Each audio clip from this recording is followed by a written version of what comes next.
Bonjour, je voudrais parler dans cette vidéo de la vie de Saint Charbel Maclouf. Si Saint Charbel est le saint pratiquement le plus connu de l'Orient chrétien, maronite en particulier, mais même jusqu'en Occident, c'est pour une raison très simple. C'est que même si on ne sait pas grand-chose de sa vie, parce que sa vie est intérieure, c'est un moine, eh bien après sa mort, il s'est mis à guérir de tous les côtés, à faire des milliers de miracles, si bien que, manifestement, Dieu a voulu manifester qui il était. Si on pouvait le comparer à quelqu'un en Occident, eh bien on le comparerait peut-être à Sainte Germaine de Pibrac, pareil, qui n'a rien fait de son vivant de visible, de bien visible, qui est simplement morte à 19 ans, et qu'ensuite Dieu a préservé intacte dans son corps pour la faire réapparaître et commencer à faire, dans tout le sud de la France, des milliers de miracles. Qu'est-ce que ça révèle? Eh bien ça révèle qu'en réalité, les saints canonisés au ciel ne sont pas forcément encore les plus grands saints. C'est ceux que Dieu a voulu mettre en avant, mais nous allons avoir, lorsque nous allons arriver dans l'autre monde, des surprises extraordinaires.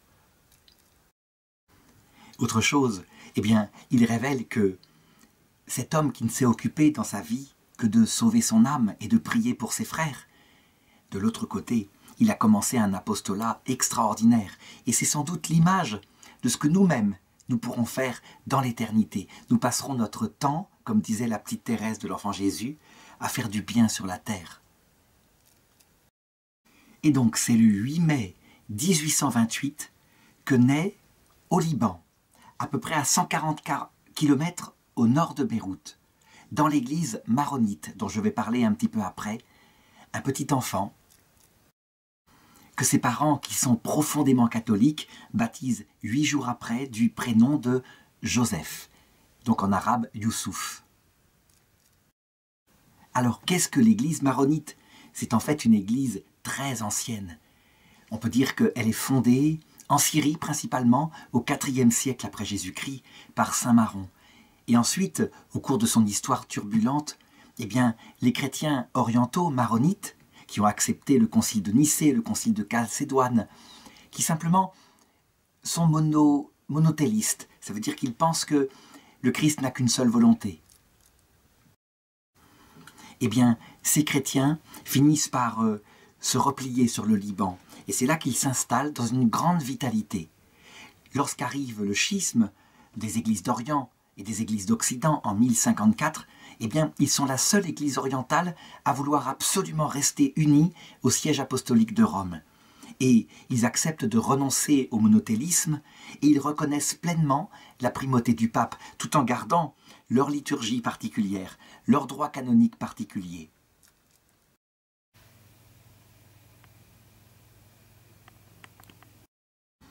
Évidemment, depuis le 7e siècle, l'islam s'est installé dans l'ancien empire romain d'Orient.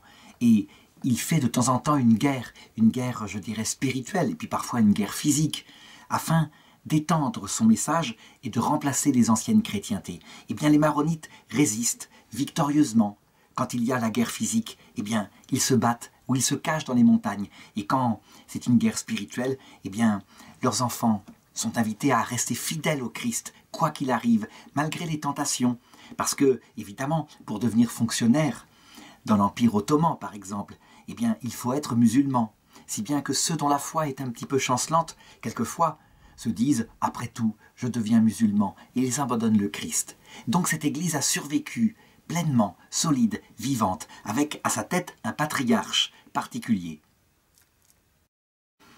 Le petit Youssouf est né à Bika Kafra, qui est le plus haut, le plus élevé des villages de tout le Liban. Il est à 1600 mètres d'altitude. Le père de Joseph s'appelle Antoine Maclouf et c'est je dirais, un petit agriculteur pauvre mais extrêmement fervent. Avec sa femme qui s'appelle Brigitte Choudiac, eh bien, ils aiment réciter le rosaire. Le rosaire est une spiritualité qui peut-être est plutôt occidentale, mais que l'église maronite a entièrement assumée. Et leur foi est une foi qui n'a pas peur de s'étaler au grand jour. Ils sont fiers de leur foi et c'est leur identité. Brigitta, quant à elle, eh bien c'est une femme de tête, une femme courageuse, qui est extrêmement intransigeante en ce qui concerne la piété. Et donc tous les jours, elle demande bien à ses enfants, elle en a 5, de réciter le chapelet, de faire la prière quotidienne, et on la fait en famille.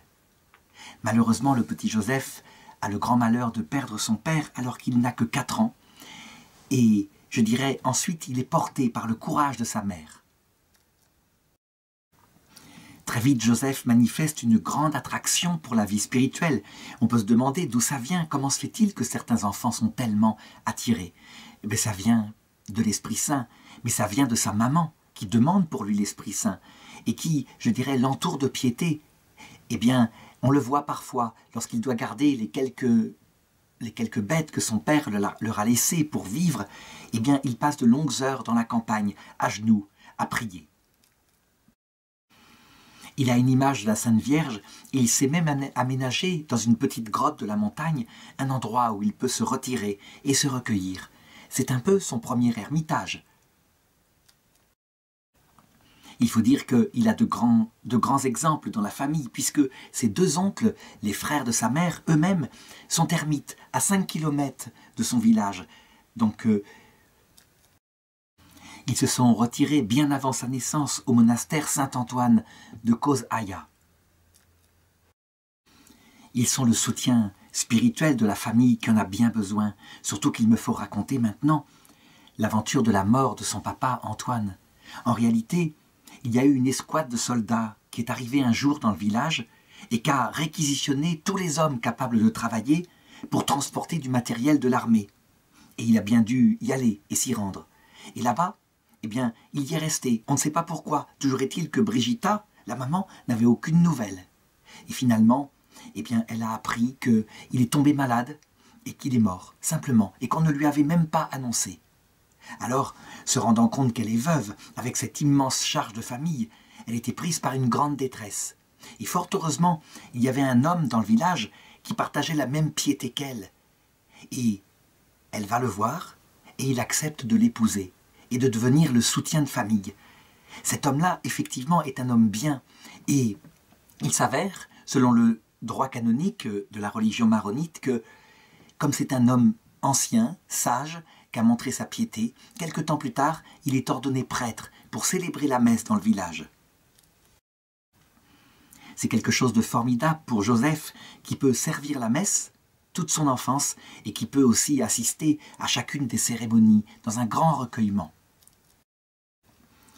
Sa piété n'est pas vaine, elle est même très forte au point que ses petits camarades, tous les autres enfants du village, qui eux-mêmes sont chrétiens, eh bien, parfois se moquent de sa piété qui est extrême. Ils lui ont même trouvé un surnom, ils l'appellent le Saint. Et lui, quelquefois, il prend à l'église un peu d'encens, il se retire dans sa petite grotte avec les animaux qu'il a à garder, et là, eh bien, il prie avec tout un rituel oriental qu'il s'invente. Au fur et à mesure qu'il grandit, eh bien, il se rend de plus en plus souvent à pied auprès de ses oncles afin de s'entretenir avec eux de Dieu, de la vie monastique.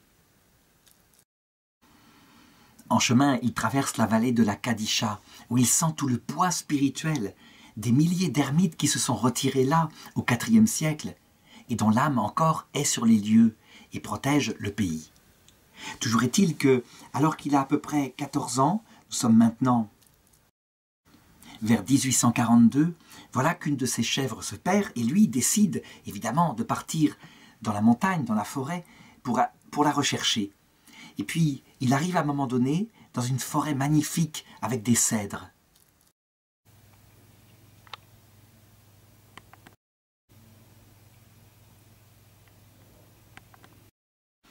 On sait que les cèdres du Liban, ces arbres magnifiques, sont depuis très longtemps le symbole de ce pays, et que le roi Salomon lui-même, pour construire le temple de Jérusalem, avait commandé à cette époque-là du bois de cèdre venant de ce pays. Alors il arrive auprès d'un arbre creux, et il y a un oratoire qui est creusé, il y a une petite statue de la Sainte Vierge, et soudain, dit-il, il a perçu une voix pressante qui lui a dit « Quitte tout, viens, suis-moi ». Alors on se demande souvent, si cette voix est une voix qui fut entendue de l'extérieur, comme je parle moi, ou si ce fut une voix intérieure, une vocation comme un appel prenant son cœur. En fait, ce sont les deux. Il a véritablement entendu cette voix extérieure, qui probablement vient de son ange gardien, tandis que l'Esprit Saint, lui, l'attire de plus en plus fortement à se consacrer entièrement à Dieu. Et cette vocation va grandir en lui silencieusement, tandis qu'il fait ses tâches journalières. Il y a son oncle Tanios, un autre oncle qui, lui, est très opposé à l'idée même qu'il pourrait y avoir quelqu'un d'autre qui se consacre à la vie monastique. Il y a déjà, n'est-ce pas, 2 oncles qui s'y sont consacrés. Toujours est-il que du coup, lorsqu'il a 23 ans, en 1851, eh bien, il n'y tient plus. Il décide de partir discrètement, en douce, pour ne pas justement avoir à affronter la colère de Tanios, son oncle, et de se rendre dans un monastère. Il se rend au monastère Notre-Dame de Mayfouk, qui est l'un des plus beaux, les plus grands monastères de l'ordre maronite libanais, et là, il y est reçu tout simplement comme postulant. Dans cet ordre-là, le postulat ne dure que quelques jours, et très vite, on s'aperçoit de ses qualités, et donc on le reçoit comme novice. Il reçoit l'habit monastique de son ordre, et il change de prénom. Il reçoit le prénom de Charbel. C'est celui d'un martyr de l'église d'Antioche, vers 107 après Jésus-Christ. Et il trouve dans ce monastère sa paix. Il commence son chemin intérieur, spirituel, dont on ne connaît rien, je l'ai dit, mais dont on devine la richesse. Toujours est-il que pendant ce temps, à sa maison, à Bika Kafra, eh bien son oncle Tanios le cherche partout. On se demande où il est parti, il compte sur lui, sur son travail, il se renseigne partout, il se demande s'il lui est pas arrivé un accident, il n'a prévenu personne. Et finalement, devant l'affolement de la famille, eh bien un des oncles ermites finit par lâcher le morceau. Il est entré dans la vie monastique, il est entré au monastère. Alors, grande colère de l'oncle Tanios qui décide, en délégation, avec la mère qui l'oblige à venir, Brigitta, à se rendre au monastère en question pour exiger du père abbé que leur soit restitué ce fils qui est parti en toute désobéissance. Ils font un tel scandale, un tel bruit à l'entrée du monastère que le père abbé vient à leur rencontre et se fait expliquer ce qui arrive. Et eux disent la réalité, enfin en tout cas leur réalité. Alors le père abbé les accompagne là où est la cellule du jeune moine. Et il l'invite à ouvrir la porte de sa cellule pour s'entretenir avec ses parents. Eh bien, frère Charbel ne va pas ouvrir la porte de sa cellule. Il va rester silencieux. Et pourtant le père abbé l'invite à sortir maintenant, mais lui ne préfère pas. Et alors il faut s'imaginer la scène. Il y a la mère qui le supplie de venir, l'oncle qui dit « mais tu es indispensable pour le travail qui a à faire à la maison », et puis la désobéissance. Mais lui ne répond rien. Il est déterminé dans sa vocation, il ne reviendra pas. Si bien que, à bout de force, on pourrait dire, Brigitta finit par dire « Si tu ne devais pas être un bon religieux, je te dirais, reviens à la maison. Mais je sais maintenant que le Seigneur te veut à son service. Et dans ma douleur d'être séparé de toi, je lui dis de te bénir et de faire de toi un saint. »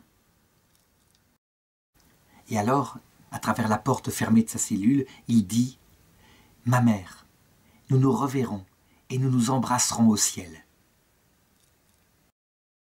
Alors il faut ici que je m'arrête. Qu'en est-il quand un jeune devenu adulte, veut rentrer dans la vie monastique et que ses parents ne veulent pas? Est-ce qu'il doit obéissance à ses parents? En réalité, il faut bien comprendre, on doit honorer ses parents. Honorer ses parents, c'est, quand on est petit, obéir à ses parents. Et là, véritablement, c'est un devoir, parce qu'on n'a pas encore la prudence pour diriger sa propre vie. Mais lorsqu'on est devenu adulte, et que sa vocation, soit portant sur sa profession, soit portant sur son mariage, soit portant sur la vie religieuse comme ici, est déterminée, on doit respect à ses parents, mais on ne leur doit pas obéissance, bien sûr. On est devenu un être capable de se diriger par soi-même. Quant aux parents, leur devoir, eh bien, ils passent de l'autorité qui structure au devoir de conseil, simplement de conseil. Et donc on peut dire que Tanios, en voulant s'accaparer son neveu, homme très humble, très doux, exagérait dans son autorité. Sa maman, elle, eh bien, elle a joué de son amour pour lui, de sa douleur de le perdre, et c'est tout à fait son droit. Donc attention, quand des parents utilisent l'argument de l'obéissance pour s'adresser à un fils adulte, évidemment, ils font un abus, et le Seigneur le dit. Celui qui préfère son père, sa mère, son frère, sa sœur à moi n'est pas digne de moi. En l'occurrence, quand il s'agit de consacrer sa vie entière, soit par la vocation monastique, soit quand ça se révèle nécessaire, parfois par le martyre. L'exemple le plus beau dans l'histoire, je crois, de l'autorité des parents qui ne compte pas quand la nécessité est là par rapport au martyr, c'est la vie de Sainte Perpétue et de Sainte Félicité, toutes deux jeunes mamans d'un petit bébé, et leur père amenant le bébé en disant « mais vous n'allez tout de même pas mourir, vous avez un devoir sur ce bébé ». Et elles, résolument, parce qu'elles ne voulaient pas offrir d'encens à l'idole, eh bien, continuent leur chemin de fidélité jusqu'au martyre. Elles sont mortes vers 203 après Jésus-Christ. Et frère Charbel, pendant ce temps, eh bien, il continue son noviciat. Il est très silencieux, très travailleur. Et il se fait au rythme qu'il doit apprendre maintenant, le rythme monastique. Il y a 7 offices par jour. Il y a la messe, il y a des prières. Et puis, il faut apprendre le chant choral. Lui, il ne connaît que la liturgie de son village, avec son beau-père prêtre. Outre la prière, orare dirait-on en latin, eh bien il y a le travail, laborare. Il y a la fabrication du pain, le blanchissage, le tissage, la cordonnerie, la menuiserie, etc. Toutes sortes de tâches qu'il fait parfaitement dans l'obéissance, mais de l'extérieur, personne ne peut savoir quelle est la vertu intérieure qui se développe en lui. Et donc on ne peut que reconstituer les choses. Toujours est-il que ses supérieurs, son père maître des novices, voient en lui véritablement une vocation solide. Après un an de noviciat, eh bien, on l'oriente vers un autre monastère, le monastère Saint-Maron d'Adania. C'est un couvent qui est beaucoup plus isolé que celui où il est actuellement et qui est taillé dans la montagne avec des pierres mal équarries, un peu comme une forteresse, parce qu'il fallait se défendre des attaques possibles des bandits ou des barbaresques. Et le noviciat se passe bien, avec des luttes que j'essaierai de décrire tout à l'heure, mais dont on ne connaît pas non plus la nature, ses secrets. Toujours est-il qu'au bout d'un an, cette fois son noviciat est terminé, et il est admis à prononcer ses 3 vœux. Le vœu d'obéissance, qui est le plus difficile pour ceux qui sont fiers, et le plus simple pour lui, qui est tout humble, qui n'a pas de volonté propre. Le vœu de chasteté, qui va lui poser des problèmes parce qu'il a ces tentations qu'ont les hommes habituellement. Et puis, le vœu de pauvreté, qui ne lui pose pas problème du tout. L'essentiel, c'est que tous les moyens sont ordonnés vers Dieu. Le vœu de pauvreté, c'est se débarrasser du moyen de l'argent pour ne penser qu'à Dieu. Le vœu de chasteté, c'est ne pas être marié et se débarrasser des plaisirs égoïstes pour l'amour de Dieu. Et quant au vœu d'obéissance, c'est carrément lié au renoncement à sa propre vanité. Ces 3 vœux sont donc difficiles, et à travers le vœu d'obéissance, on fait la volonté d'un supérieur qui nous indique où on doit être, à quelle tâche on doit s'adonner. Quelques jours après ces vœux, eh bien, le père supérieur dit au frère Charbel « Votre noviciat étant terminé, le révérendissime père général juge bon que vous consacriez maintenant un temps aux études en vue de devenir prêtre. Demain matin, vous partirez au monastère Saint-Cyprien de Kfifan. » Et c'est une école remarquable de formation. D'abord, il a devant les yeux un exemple vivant. Il s'agit de celui qui sera canonisé, le père Hardini, qu'on appellera le saint de Kfifan. C'est un homme qui brille par sa piété, et on peut dire qu'elle se résume à ceci. Un amour ardent pour Jésus, et principalement Jésus présent dans l'Eucharistie, et une immense piété, une immense tendresse pour la Vierge Marie. Cet exemple illumine la vie du frère Charbel, et il aura même la chance de pouvoir assister à la mort de ce saint qui sera canonisé par l'Église maronite le 14 décembre 1858, alors qu'il a 30 ans. Et il lui laisse une parole. Le sage, c'est celui qui sauve son âme. Et justement, Il y apprend dans ce monastère, on pourrait dire, la sagesse. La sagesse profonde, les formateurs en sont persuadés. Elle ne s'acquiert pas par les études d'abord, mais elle s'acquiert par la fréquentation intérieure du Saint-Esprit. On est bien loin des universités actuelles où tout semble être dans une analyse rationnelle et un petit peu, je dirais, technique des Écritures. Là, au contraire, on se nourrit des Écritures, de leur sens spirituel, tel que les pères de l'Église ont appris à les lire. À savoir, il y a un sens littéral, il faut bien sûr le connaître, mais ce sens littéral cherche à parler du Christ et de notre âme. Le Christ, je dirais, il est partout présent, c'est le sens allégorique. Et notre âme, son chemin moral qu'elle doit accomplir pour la vie éternelle, c'est le sens moral. Et puis, ce que c'est que la vie éternelle, c'est le sens eschatologique. Tout y est présent dans les Écritures. L'un des maîtres les plus forts qu'on lui donne à cette époque-là, c'est saint Éphrem. Saint Éphrem, le Syrien, qui est le chantre de la Vierge Marie, un père de l'Église, un docteur de l'Église, très connu. Alors attention, il ne faut pas croire que, je dirais, tout est méprisé au point de vue de la culture, bien au contraire. Le moine qui est le chef des études, qui leur donne à tous les novices de l'ordre les meilleures études, c'est quelqu'un qui est excellent dans la connaissance des langues sémitiques, l'araméen, l'hébreu, etc. et qui leur donne d'accéder directement aux Écritures telles qu'elles ont été, je dirais, mises sur papier, en tout cas pour ce qui est de l'Ancien Testament, dans la langue du peuple juif. Si bien que frère Charbel, durant ses 6 années d'études, eh bien non seulement acquiert une connaissance profonde de l'Écriture, mais aussi, parce qu'on en fait, il acquiert une solide connaissance de la théologie dogmatique, c'est-à-dire ce que c'est que le salut, et puis la théologie morale. Comment obtenir le salut? Venant de l'influence de l'Église d'Occident, eh bien, il reçoit aussi une formation philosophique, mais pas n'importe laquelle, une formation pour connaître l'homme, et pour, à partir des analogies qui permettent de connaître l'homme, mieux connaître la révélation. Et donc, de cette façon-là, mieux se tourner vers la vie de prière, qui est le but ultime de tout cela. Toujours est-il que, quand ces études s'achèvent, eh bien, frère Charbel confie à son maître combien il est honoré de pouvoir accéder au sacerdoce. Et son maître lui répond « Être prêtre, c'est être un autre Christ. Pour le devenir, il n'y a qu'un chemin, celui du calvaire. Engagez-vous-y sans défaillance. » Et c'est ainsi que le 23 juillet 1859, il a maintenant 31 ans, eh bien, il est ordonné prêtre. Et une fois que c'est fait, il célèbre sa messe dans une grande piété et il est renvoyé dans son monastère d'origine, à Anagna. Et là, il a une grande surprise. Dans toute la région, on est au courant qu'il a été ordonné prêtre. Et donc, les habitants de son village sont venus avec sa vieille mère. Et ils sont là, ils lui demandent sa première bénédiction, qu'il leur donne évidemment avec joie. Et puis ensuite, il lui demande de venir dans le village pour célébrer une messe. Et là, eh bien, il refuse. Il dit non, non, non, mon chemin, c'est la vie de moine. Et il retourne dans son monastère.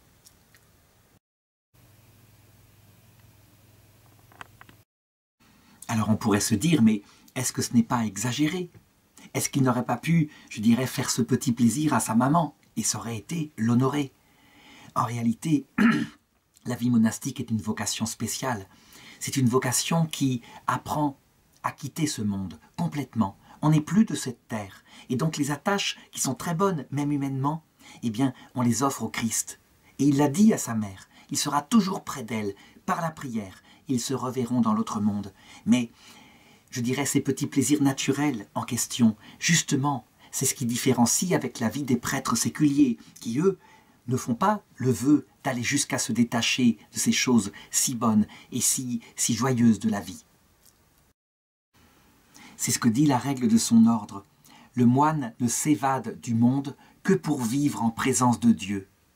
Et comme la vie en Dieu, son essence est amour, le moine doit, par sa vie, par sa totale fidélité à la règle, être témoin de cette présence de Dieu dans le monde. Et son rôle, eh bien, il le prend à cœur. Je dirais, par son attitude, les gens comprennent à quel point l'essentiel, c'est que on va tous se retrouver au ciel, effectivement, que cette vie n'est qu'un passage. Voilà ce dont témoignent les moines sur leur montagne. Et donc, frère Charbel retourne à sa petite vie, sa vie si humble, autour de ces 3 vœux. D'abord, l'obéissance. Ses frères témoigneront plus tard que l'obéissance était chez lui comme une seconde nature. Il obéissait comme un enfant. Il ne posait pas de questions. On le voulait là, il allait là. On le voulait ailleurs, il allait ailleurs. Sa volonté propre, il l'avait comme évacuée. Et d'ailleurs, est-ce qu'il était digne de prendre lui-même des décisions? On sait très bien que dans la vie monastique, très vite, je dirais chacun a sa compétence. Et chacun retrouve par là un petit peu d'autonomie. C'est normal, c'est humain. Eh bien lui, pas du tout. Même intérieurement, il n'est rien. Il n'a que la volonté que ses supérieurs lui demandent. Au niveau de la pauvreté, évidemment, il n'a rien à lui. Quelques biens lui sont mis à usage, comme par exemple une simple planche pour dormir. On lui donne quelques aliments, les biens appartiennent à la communauté. Alors évidemment, certains diront, oui, et donc on n'a pas de risque de famine, puisque la communauté elle-même est riche, même si chaque moine est pauvre. Ça, il en est tout à fait conscient. Cependant, il pourrait accepter parfois de l'argent, parce qu'il célèbre des messes. Jamais il n'acceptera d'argent, jamais. Toute messe qu'on lui demande, eh bien, il la fait comme ça, gratuitement, sans aucune aumône. Et puis, il y a le problème du vœu de chasteté. L'expérience des moines du désert, jusqu'en Égypte, montre bien que ça ne se fait pas sans combat. Très souvent, les premiers moines, pour arriver à vaincre cet instinct si puissant, eh bien, en arrivaient à tellement pratiquer une ascèse en ne mangeant presque pas, que finalement ils maigrissaient, et que leur énergie sexuelle disparaissait. Donc certes, c'est une aide, et donc il doit veiller sur ses sens, et avoir une vie très ascétique afin de garder une chasteté quotidienne. Mais, on le sait beaucoup plus profondément, la chasteté, elle doit venir d'une force de l'âme qui, paisiblement, joyeusement, maîtrise l'instinct sexuel, et aussi les pensées sexuelles. L'expérience des moines a montré que, par une longue pratique de la chasteté, en pensée et en acte, une longue pratique, eh bien la chasteté finit par être paisible et joyeuse. Évidemment, l'homme n'est pas fait pour vivre seul, et donc la seule façon de ne pas devenir quelque part une bête solitaire, mais de devenir vraiment un saint de Dieu, c'est que tout cela est sublimé dans la prière. C'est l'amour de Dieu qui seul compte. Saint Augustin le raconte lui-même, lui qui avait été marié, qui avait eu un enfant. Il disait, après s'être converti, « Je croyais que la continence relevait de mes propres forces, forces que je ne connaissais pas. Et j'étais assez sot pour ne pas savoir que personne ne peut être continent si toi, Seigneur, tu ne lui donnes. Et certes, tu l'aurais donné si de mon gémissement intérieur, j'avais frappé à tes oreilles, et si d'une foi solide, j'avais jeté en toi mon souci. » Très concrètement, dans ce passage, eh bien, saint Augustin signifie que la chasteté complète en pensée, eh bien, il n'a jamais pu y arriver. Et il se reproche de ne pas l'avoir assez demandé au Seigneur. Mais il y a aussi parfois une autre raison que saint Paul exprime dans un passage où il parle d'une écharde qui est plantée dans sa chair et que Marthe Robin, la stigmatisée française, morte dans les années 81, estimait être cette même tentation. Toujours est-il que parfois, effectivement, Dieu laisse toute la vie à des moines, cette tentation, ces idées qui reviennent. Et le but, eh bien saint Paul le dit, afin que je ne m'enorgueillisse pas. Parce que ce péché-là, eh bien, qui est le plus visible, le plus humiliant, est aussi, je dirais, le péché qui peut produire, quand on continue de lutter et quand on en est désolé d'avoir eu de telles pensées, eh bien, ce péché-là produit beaucoup d'humilité. En tout cas, chez Charbel, eh bien, on remarque extérieurement cette chasteté par une simplicité de regard, une pureté limpide de regard. Et par exemple, quand on lui fait des plaisanteries, eh bien, il n'a pas un seul ricanement, c'est pas ça, c'est un humour très simple. Il y répond par un rire lumineux, et ses frères sont frappés par sa pureté.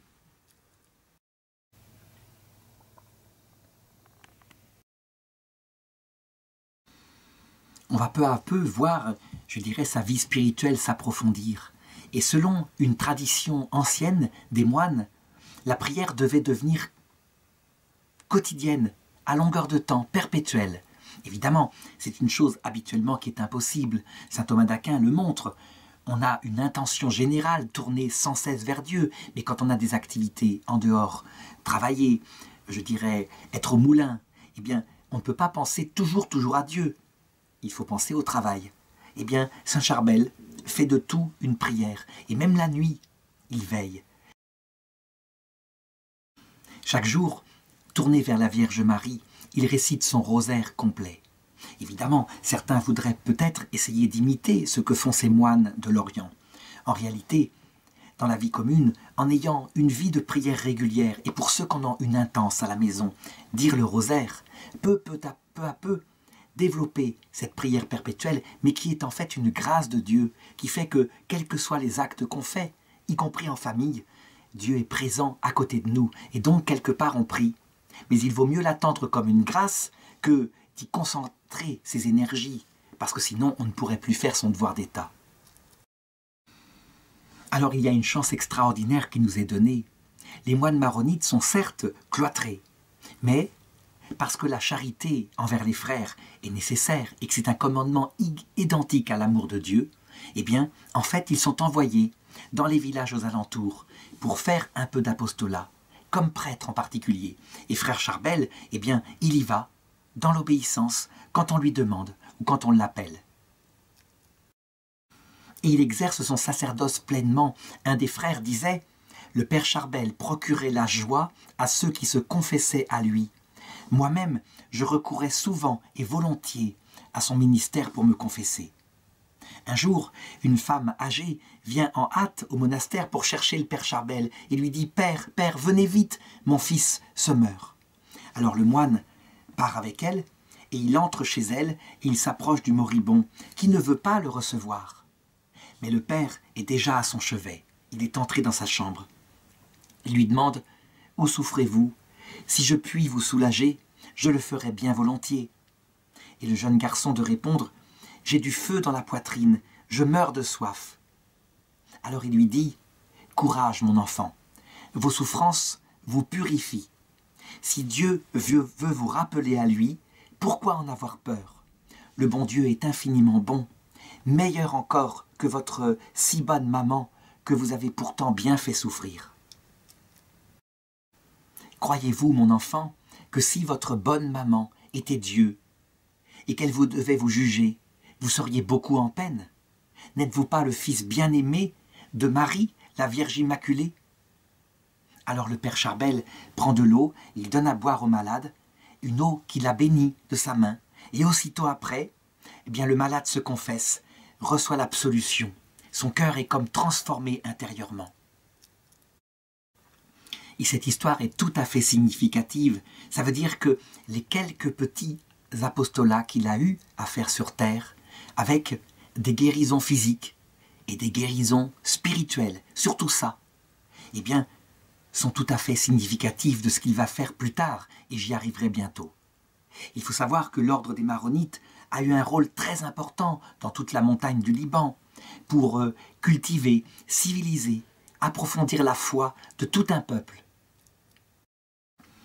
C'est pourquoi cet ordre, très cultivé, très intelligent, développe des métiers comme imprimeur.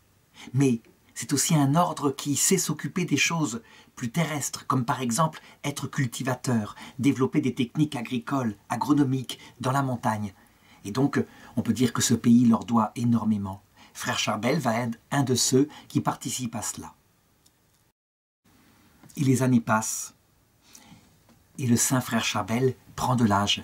Et à un moment donné, il sent monter en lui une vocation un petit peu plus différente, la vocation d'ermite. Il a vécu jusqu'ici en communauté, dans son monastère. Mais manifestement, il est appelé à aller encore plus loin pour se consacrer à Dieu seul, séparé de ses frères. La vie érémitique est quelque chose de dangereux. Quelqu'un comme saint Benoît la déconseille fortement au tout début de la vie spirituelle en disant « On n'a pas alors, à ce moment-là, le regard de ses frères, mais aussi les rugosités de la vie commune, où on se dit les choses et où on peut modifier son comportement. Bien au contraire, on est maître de son emploi du temps, on n'a pas un supérieur qui nous met dans l'obéissance. Et donc très vite, on pourrait devenir un orgueilleux et se croire quelqu'un de saint. Voilà pourquoi, dans la plupart des ordres, l'expérience montre que, pour devenir ermite, il faut une longue, une solide expérience de la vie communautaire, qu'on appelle aussi la vie cénobitique.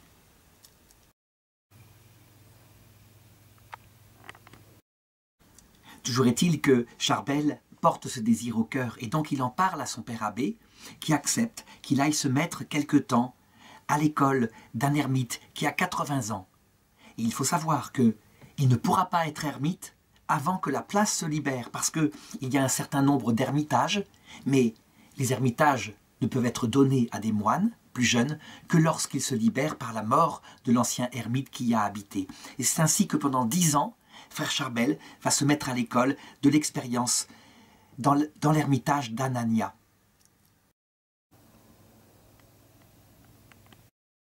Le 13 février 1875, frère Charbel a maintenant 47 ans, eh bien, l'ermite, le saint ermite qui l'a formé, meurt.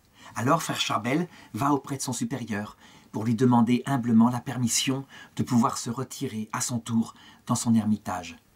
Mais le supérieur hésite. Il hésite parce qu'il a affaire ici à un moine de qualité.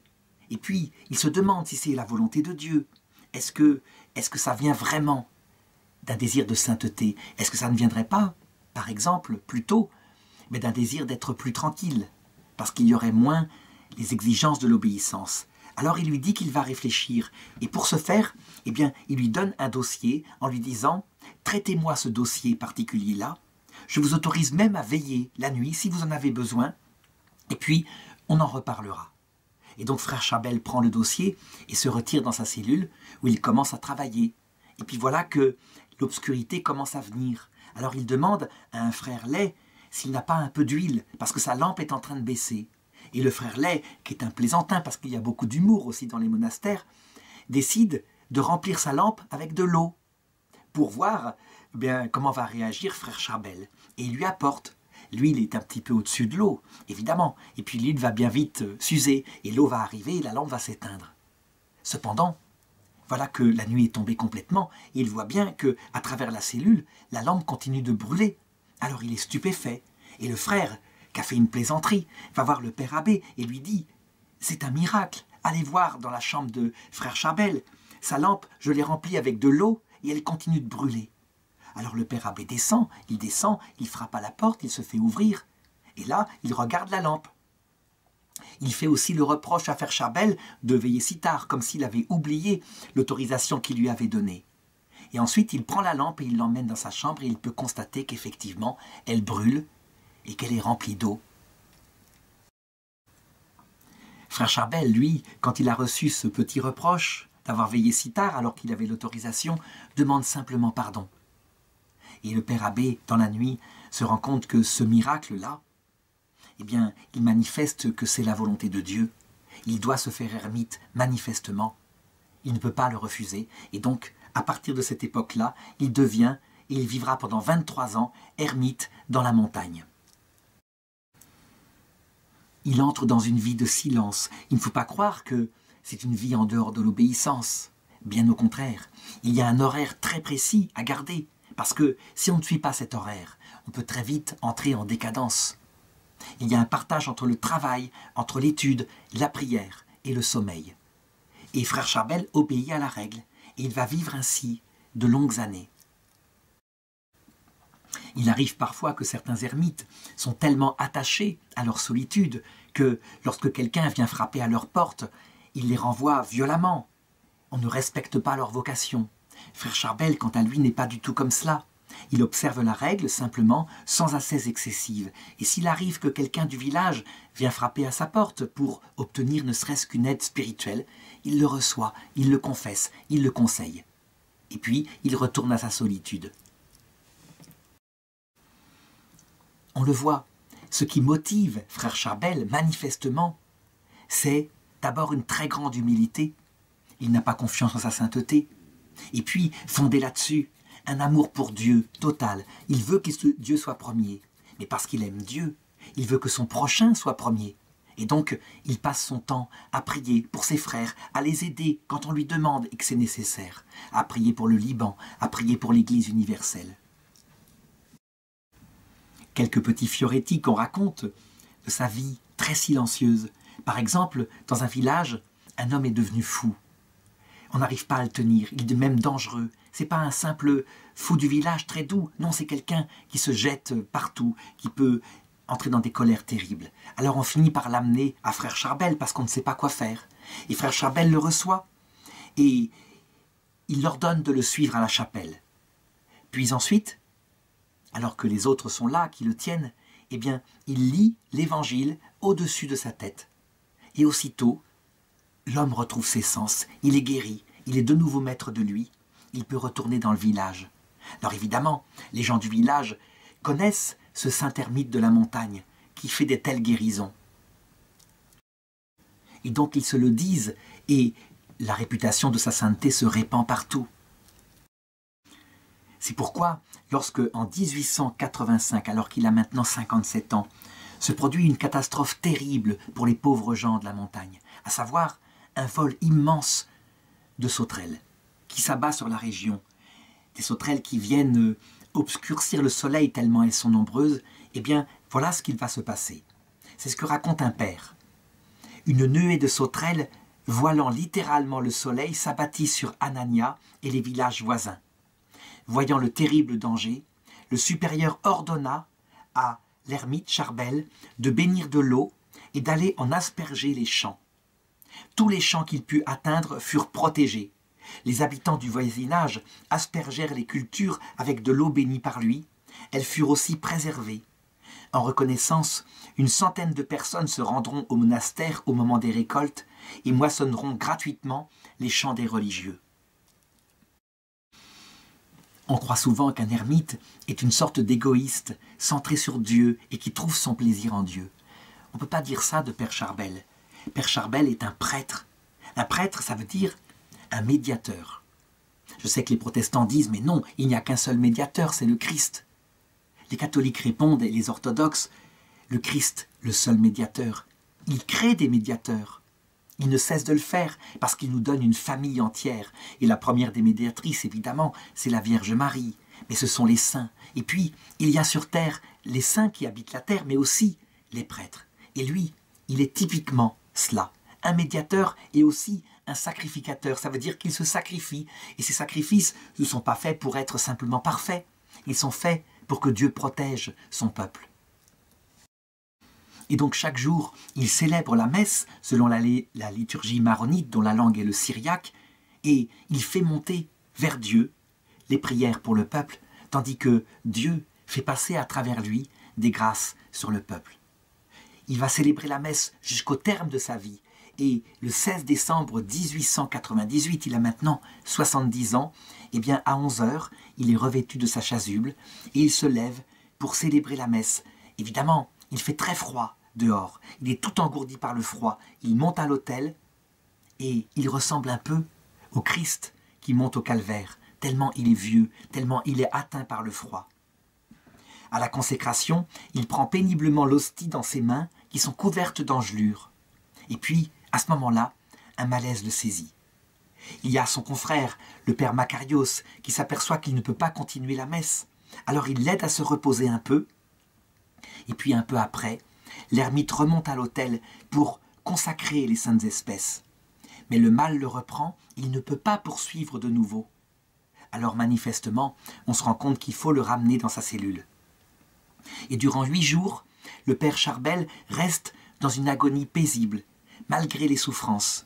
Et il répète sans arrêt les paroles de la messe qu'il n'a pas pu terminer. « Ô Père de vérité, voici votre Fils. Il a subi la mort pour me justifier. Voici l'offrande, recevez-la de mes mains avec complaisance et oubliez les fautes que j'ai commises devant votre majesté. » Et il prononce ces mots sans arrêt, et très bien, dans la douceur, en paix. Eh bien, en prononçant ces mots, il s'en va, il quitte son serviteur vers le ciel. Nous sommes exactement dans la nuit du 24 décembre 1898.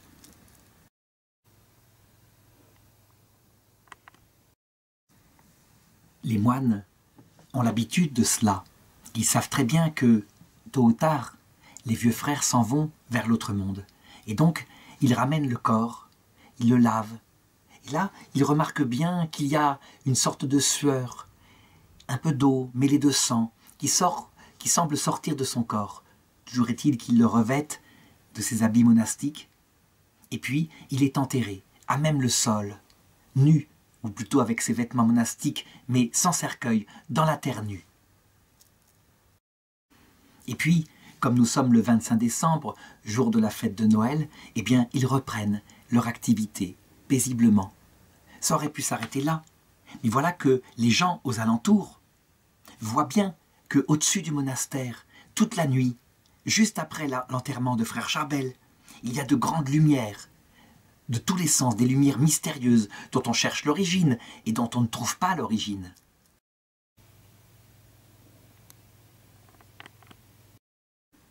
Cependant, ils ne sont pas fous, ils sont de la tradition orientale. Ce n'est pas la première fois que ça se produit. Qu'on se souvienne par exemple lorsque mourut Sainte Marine, cette petite moniale orientale qui, pour rester religieuse, parce qu'il n'y avait pas de monastère de femmes, était habillée en moine et qui était dans une sainteté totale, ayant été accusée d'un crime qu'elle n'avait pas commis, eh bien, elle avait préféré, plutôt que de dénoncer le vrai coupable, à qui il risquait d'arriver des malheurs, vivre dans l'opprobre le reste de sa vie. Quand elle mourut et qu'on se rendit compte que c'était une femme, eh bien, on se rendit compte aussi de son innocence. Et des grandes lumières se mirent à briller au-dessus du monastère. C'est exactement ce qui se passe pour Charbel, et les gens viennent des alentours, ils viennent au monastère, ils frappent, ils demandent d'où est-ce que peut venir l'origine de ces lumières. Les moines eux-mêmes ont remarqué ces lumières, alors ils vont vers le tombeau de Charbel pour voir si ça viendrait de là. Mais non, c'est au-dessus de tout le monastère, c'est toute la région qui est illuminée par cela. Et évidemment, les gens se disent, c'est évidemment frère Charbel, ils savent qui il est, ils ont vu les miracles qui se sont faits de son vivant. Et les gens, spontanément, de toute la région, demandent à venir sur le tombeau, l'humble tombeau du saint, pour prier, pour se confier. Et les moines, eh bien, ils sont très embêtés, parce que leur vie de silence, elle est comme dérangée, et de plus en plus dérangée, parce que la foule augmente, et ça va durer comme ça 45 jours.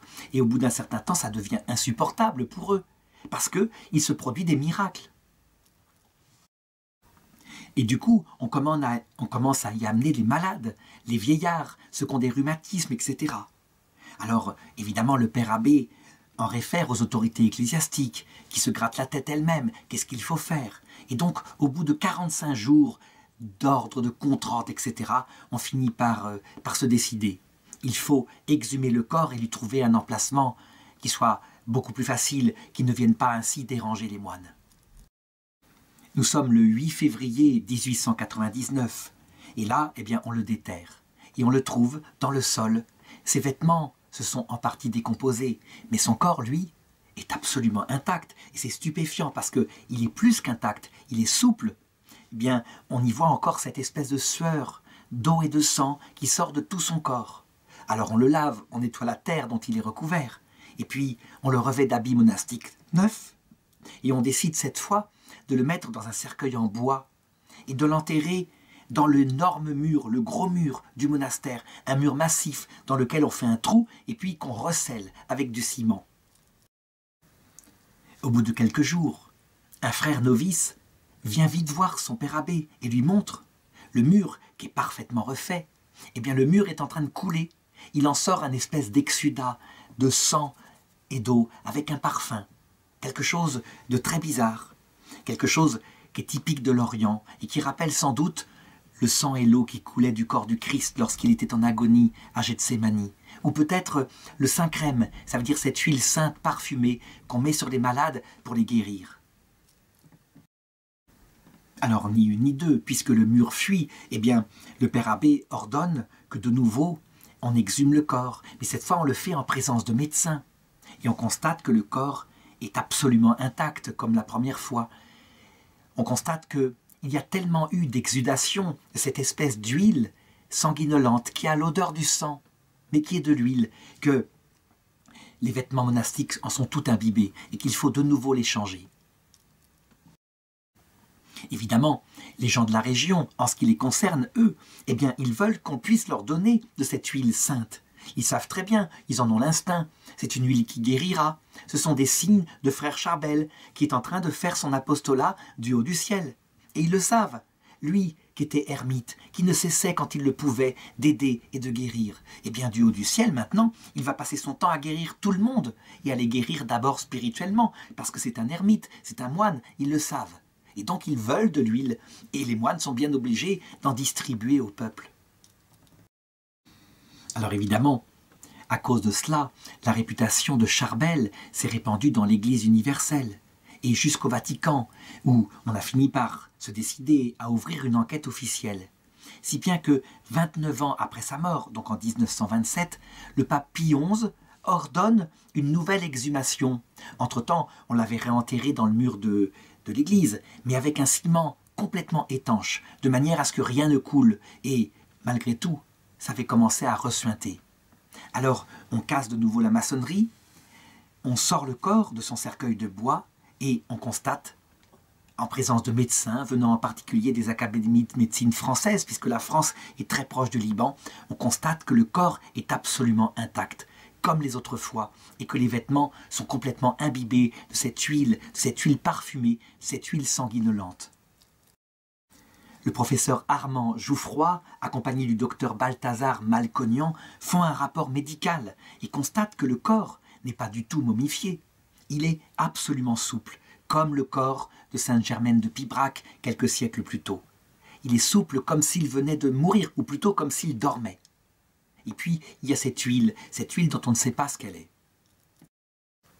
Toujours est-il qu'ils enferment leur rapport dans un tube scellé et on réenterre frère Charbel dans un cercueil cette fois qui est en bois de cèdre doublé d'un cercueil de zinc et le cercueil est penché légèrement de manière à ce que l'écoulement sanguinolent aille vers les pieds et qu'il ne puisse pas ainsi imbiber tous les vêtements du saint.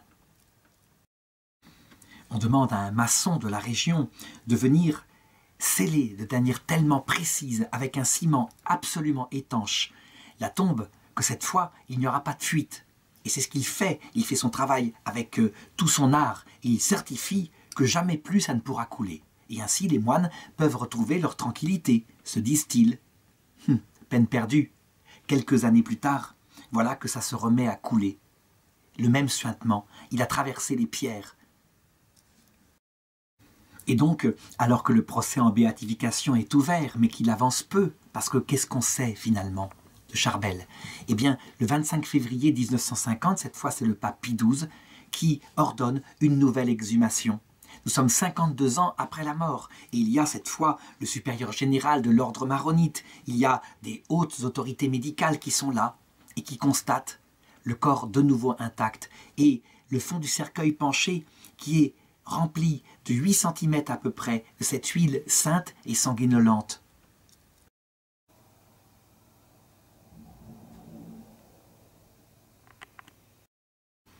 D'où il sort un parfum qui fait penser au ciel quelque part, ou à des fleurs.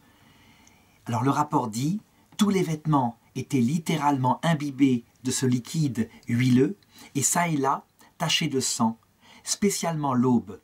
Le liquide, répandu sur tout le corps, s'était coagulé, comme solidifié par endroits. Cependant, le corps conservait toute sa souplesse et on pouvait plier les bras et les jambes. Et puis, on fait une découverte stupéfiante. On a recouvert le visage et les mains de Saint Charbel par un voile. Et ce voile, eh bien, on l'enlève. Et on constate que, comme sur le Saint-Suaire, son image s'est imprimée. Et l'image de ses mains aussi. C'est étonnant.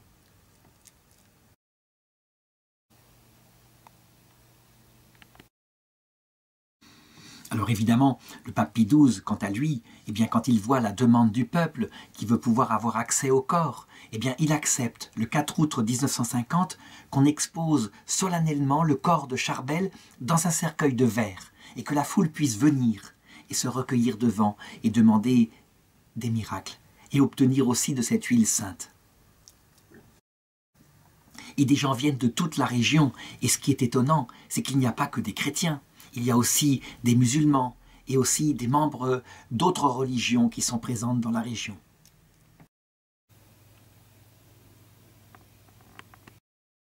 Et la réputation du saint s'est répandue dans le monde entier, si bien que le monastère reçoit sans arrêt des lettres avec des suppliques. On se confie à la prière de saint Charbel, on sait qu'il intercédera. Entre 1950 et 1957, les moines, qui voulaient tellement être tranquilles, comptabiliseront 41 530 lettres. Pour qu'il soit béatifié, évidemment, l'Église attend qu'il y ait de vrais miracles constatés. On en a raconté beaucoup, mais là, il faut que les constatations soient précises, scientifiques, et qu'on puisse démontrer que ce n'est pas possible humainement, qu'il faut une intervention de Dieu. Et donc, on commence à comptabiliser les choses, et les miracles ne tardent pas à arriver, bien sûr.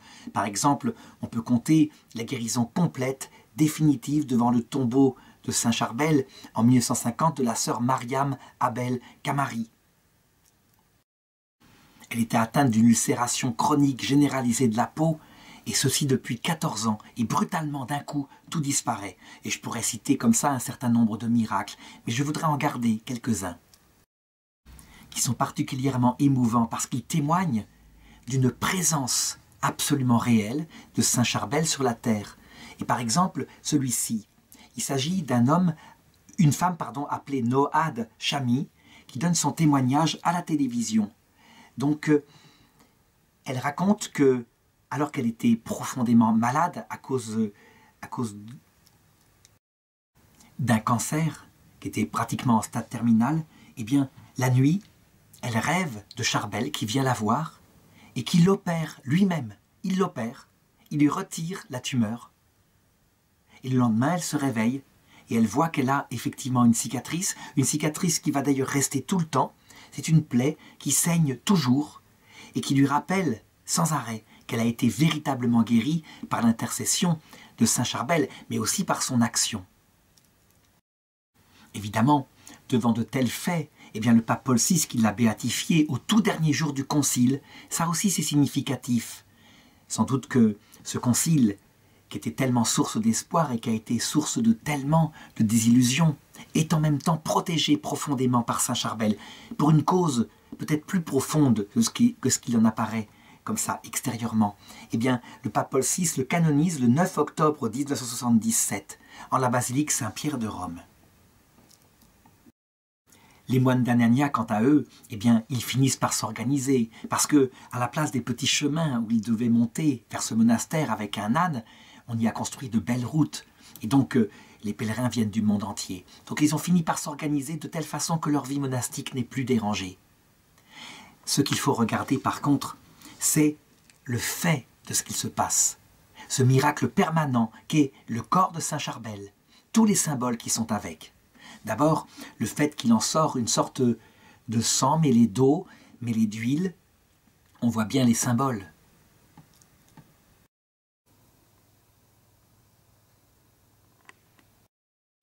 L'eau, c'est la plus petite des vertus. On n'y pense jamais, parce qu'on en a beaucoup. Mais sans elle, on ne peut pas vivre. C'est le fondement de tout. C'est le symbole de l'humilité. Et son cœur était profondément humble. Comment était-il devenu humble? Quel était le chemin de purification? On n'en sait rien.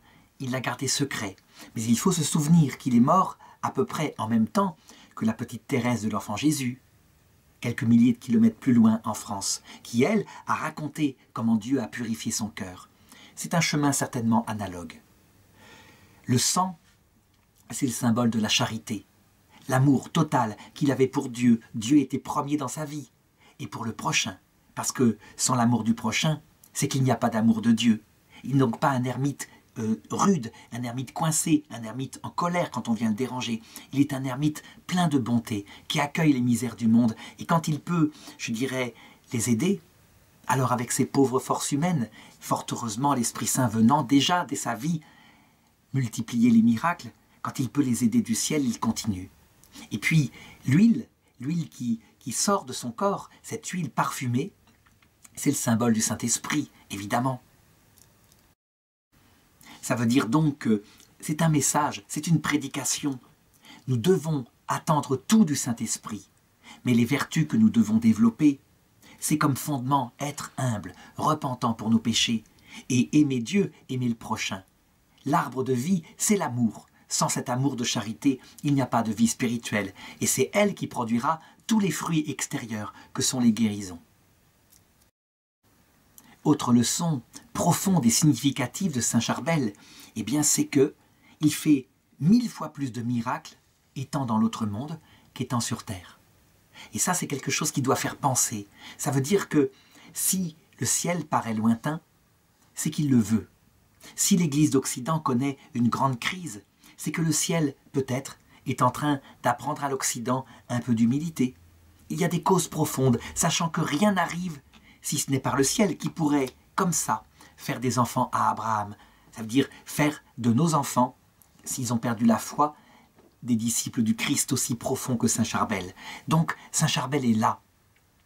Et il passe son ciel à faire du bien sur la terre. C'est quelque chose de très important à se souvenir. Ça veut dire que, quand nous partons, eh bien, il faut aller dans la vision béatifique. Et il faut être certain que quand nous y serons, eh bien, la Vierge Marie elle-même nous enverra sur terre pour continuer à faire du bien. Et ce sera une chose très essentielle, surtout quand viendront les épreuves, les dernières épreuves de l'Antéchrist. Celles qui disent que le monde croira qu'il n'y a plus de Dieu, que le vrai Dieu n'est pas Jésus-Christ, mais que le vrai Dieu, c'est l'ange révolté, Lucifer, celui qui propose un paradis de solitude égoïste, qu'on nous, chrétiens, on appelle l'enfer. Alors, il faut être sûr que nous, qui sommes sur terre actuellement, à l'image de Saint Charbel, nous devrons venir par des rêves, par des petits signes, dans les âmes de nos enfants, de nos petits-enfants, depuis le ciel, envoyés par la Sainte Vierge, pour les aider à franchir ces étapes de grandes douleurs spirituelles, parce que de grands vides. Quand une âme n'a plus l'espérance que le vrai Dieu est un Dieu d'amour, eh bien cette âme, elle se désespère, même si on lui a démontré qu'il y a une vie après la mort qui ressemblerait à la vie de la terre, où Dieu n'est pas présent. C'est l'enfer.